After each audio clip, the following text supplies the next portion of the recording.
Olá, tudo bem? Venho aqui mais uma vez compartilhar com vocês uma reflexão que eu fiz nesse dia, que se encontra no livro de João, capítulo 21, do 1 até o 14. É uma história muito interessante, porque Jesus Cristo viveu entre nós, ele morreu, ele foi crucificado, morreu, ressuscitou. E nesse período de ressurreição, ele apareceu para alguns dos seus discípulos e discípulas. Primeiro para as discípulas, depois para os discípulos. Mas teve um momento de toda essa história acontece aqui no livro de João, vocês podem estar lendo aqui no capítulo 21, em que Jesus passa um tempo sem aparecer. E Pedro, ele resolve olhar para trás. É muito engraçado porque todos nós olhamos para trás. E é um momento que de repente estamos vivendo agora de olhar para trás, de ficar tristes, de se sentir um pouco mal, desencorajado. Pedro nesse momento ele pega o barco, aqui no versículo 2 ele diz que Pedro e Tomé, chamado o gêmeo, Natanael, que era de Caná da Galileia, e os filhos de Zebedeus, e mais dois discípulos, Simão Pedro disse aos outros: vamos pescar. Ele diz assim: eu vou pescar, na verdade. E os outros dizem: também vamos pescar com você. Ou seja, Pedro tinha algo definido na cabeça dele. Pedro estava extremamente encorajado, pois Jesus havia morrido e ressuscitado e havia aparecido, mas passou um pouco tempo sem aparecer. E de repente ele diz: não, precisamos fazer o que fazíamos antes. Afinal de contas, na conversão de Pedro, que conhece bem a história, Jesus disse a Pedro: deixe os barcos, te farei pescador de pessoas. E Pedro se prostra diante dos pés de Jesus. Mas agora Pedro retorna à pesca mais uma vez. E os amigos também vão. E muitas vezes a gente tem atitudes na nossa vida e a gente leva pessoas a tomar atitudes também.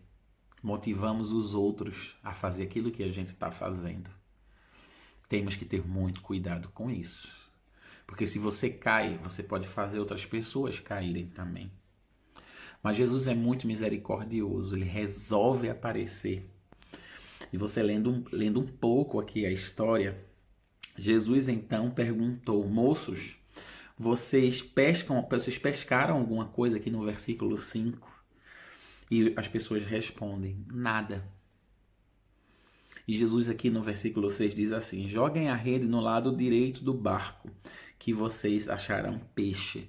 Ou seja, o mesmo que aconteceu na conversão de Pedro, Jesus repete, porque Jesus cria na nossa vida uma coisa chamada marcos. Você nesse momento, você está perdido, você pode estar desesperado, você pode estar sem esperança, você pode de repente estar sem saber como você vai pagar as suas contas. Mas você já passou pela mesma situação, ou situação até pior, e Jesus esteve com você. Nesse momento, ele diz: lance a rede do lado direito. E a Bíblia diz que eles jogaram a rede e logo depois não conseguiam puxá-la. Ou seja, a mesma coisa aconteceu, a história se repete. Eles jogam as redes. E engraçado que no texto onde Pedro se converte, ele diz assim: olha só, passamos a noite toda pescando, mas sobre a tua palavra irei lançar a rede. Nesse momento eles evoluem mais um pouco, simplesmente eles lançam as redes e as redes vêm cheias de peixe. Ou seja, precisamos reforçar a nossa fé em Deus e olhar para trás no sentido de se lembrar momentos da nossa vida em que passamos coisas muito difíceis, mas Deus esteve conosco.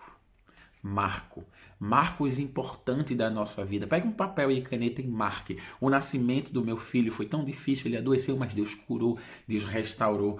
O momento em que eu perdi o emprego, eu achei que eu ia passar fome, mas Deus restabeleceu, alguém me ajudou, ou eu arrumei um outro emprego. Problemas que você passou, um câncer, uma doença que foi curada e hoje você está vivo ou viva. Deus, ele estabelece marcos na sua vida e nesse momento agora você pode estar pensando: eu não tenho para onde ir, eu não tenho o que fazer, mas olhe e lembre-se que Deus é Deus. E a palavra diz no versículo 7: aí o discípulo que Jesus amava disse a Pedro: é o Senhor Jesus. Quando você olha para os marcos que Jesus restabeleceu na sua vida durante a sua caminhada, você reconhece Jesus Cristo de Nazaré. Simplesmente era só um homem que estava à beira do mar perguntando coisas. Ou de repente perguntando coisas que não iriam acontecer porque a pesca estava sendo difícil. Mas ele faz a mesma coisa porque Deus é o Deus de ontem, de hoje e de sempre. Lança a rede mais uma vez e vieram os peixes. Mesmo assim, somente o discípulo que Jesus amava reconheceu: Pedro, é ele. Mas é ele por quê? É ele porque ele faz desse jeito. É ele porque ele age dessa maneira. É ele porque conhecemos o cheiro, conhecemos a forma, a essência. É difícil de confundir. Ele é o nosso pastor. É ele que estava crucificado e agora ressuscitou. Conhecemos a Deus. Não porque conhecemos a religião, conhecemos a Deus porque se relacionamos com Deus e temos intimidade com Deus. E Jesus prepara um banquete para aqueles discípulos. E eles comem junto, peixe e pão. E ainda comem daquilo que eles pescaram. Eu digo para você nesse vídeo, se você nesse momento está atribulado, está triste, descontente com o que está acontecendo no nosso país, seja com o presidente, seja com o ministro, seja com os contrários da sua opinião, seja com o seu pastor, seja com seus líderes, seja com seus amigos, eu quero dizer uma coisa para você. Jesus está à beira do mar, querendo falar com você. Pense como o discípulo que Jesus amava. Ele não deixou você. Ele está sempre com você. Lance a rede no lado direito e reconheça que o mesmo Jesus de ontem é o Jesus de hoje e será o mesmo Jesus de sempre. Que Deus abençoe. Compartilhe esse vídeo com uma pessoa. Envia por direct, envia através de mensagem, para que outras pessoas sejam alcançadas através dessa palavra. Fiquem com Deus.